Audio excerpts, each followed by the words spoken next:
कुल जमाती हुर्रियत कॉन्फ्रेंस ने मकबूजा व आज़ाद कश्मीर, पाकिस्तान और दुनिया के दीगर हिस्सों में मुकीम कश्मीरियों से 6 से 13 जुलाई तक हफ्ता शुहदा मनाने की अपील की है। हुर्रियत कॉन्फ्रेंस ने इस ज़िमन में मुख्तलिफ प्रोग्रामों पर मुश्तमिल कैलेंडर जारी किया है, जिसके मुताबिक 8 जुलाई को बुरहान वानी और उनके साथियों के यौम शहादत को यौम मज़ाहमत और 13 जुलाई को हस्ब रिवायत यौम शुहदा मनाया जाएगा। लोगों से अपील की गई है कि वो 8 जुलाई को बुरहान वानी के आबाई कस्बा त्राल और 13 जुलाई को श्रीनगर के नक्शबंद साहब में शुहदा के कब्रिस्तान में जमा हों, जहाँ 1931 के शुहदा मदफून हैं। दनिस ने काबिज हुक्काम ने पीर पंजाल पीस फाउंडेशन के चेयरमैन मोहम्मद हनीफ कालस को काले कानून पब्लिक सेफ्टी एक्ट के तहत गिरफ्तार करके पुंछ की जेल में नजरबंद कर दिया है। हनीफ कालस गुज़श्ता 1 माह से अलील हैं, लेकिन भारतीय पुलिस उन्हें बिस्तर अदालत से उठाकर अपने साथ ले गई। दूसरी तरफ स्टेट इन्वेस्टिगेशन एजेंसी के अहलकारों ने बीरवा समेत वस्ती कश्मीर में हुर्रियत कॉन्फ्रेंस की इकाई तहरीक वहदत इस्लामी जम्मू कश्मीर के जनरल सेक्रेटरी फयाज अहमद के घर समेत कई मकामात पर छापे मारे। फयाज अहमद पहले ही काबिज़ीन की कैद में हैं। तहरीक वहदत इस्लामी ने फयाज अहमद के घर पर छापे की मजम्मत करते हुए कहा है कि एक तरफ उन्हें अदालत में पेश किए बगैर गैर कानूनी तौर पर मुसलसल कैद में रखकर जिस्मानी और ज़हनी अज़ियत दी जा रही है, जबकि दूसरी तरफ पुलिस उनके घर वालों को मुसलसल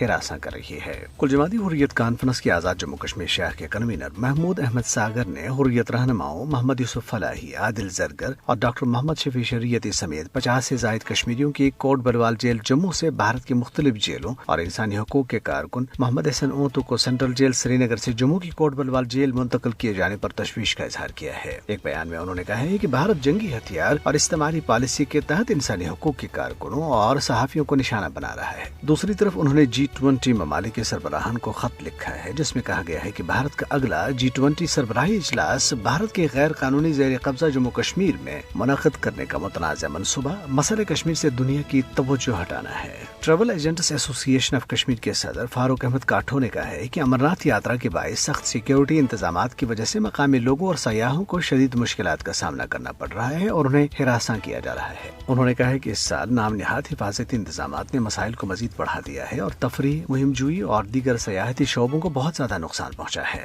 नेशनल कॉन्फ्रेंस ने अमरनाथ यात्रा के पेश नजर श्रीनगर जम्मू हाईवे पर फलों से लदे ट्रक्स को रोकने पर गम गुस्से का इजहार करते हुए कहा है कि यात्रा के रास्ते में रहने वाले लोगों की मामूलाती जिंदगी और कारोबार को मुश्किलात में नहीं डालना चाहिए। दैनिक ने अमरनाथ यात्रियों पर मुश्तमिल 5वां जत्था जम्मू से बालताल पहलगाम में कायम बेस कैंप की तरफ रवाना हो गया है। जत्थे में 8700 यात्री हैं, जिन्हें जम्मू के भगवती यात्री निवास से 326 गाड़ियों में 2 काफिलों की शक्ल में रवाना किया गया। भारतीय रियासत मणिपुर में एक फौजी कैंप मिट्टी के तूदे की जद में आ गया है, जिसके नतीजे में 23 भारतीय फौजियों समेत कम से कम 34 अफराद हलाक और 28 लापता हो गए हैं। भारतीय रियासत कर्नाटका में बीजेपी हुकूमत की तरफ से निसाबी कुतुब में तब्दीलियों के खिलाफ national students union of India के रहनुमाओं और अरकान ने सख्त एहतजाज किया है। यूनियन के रियासती सदर कीर्ति गणेश ने इस मौके पर कहा है कि हुकूमत तरमीम शुदा निसाबी कुतुब के जरिए तलबा के जहनों में फ़िरका परस्ती के बीज बो रही है और फिरकावाराना मनाफरत फैला रही है।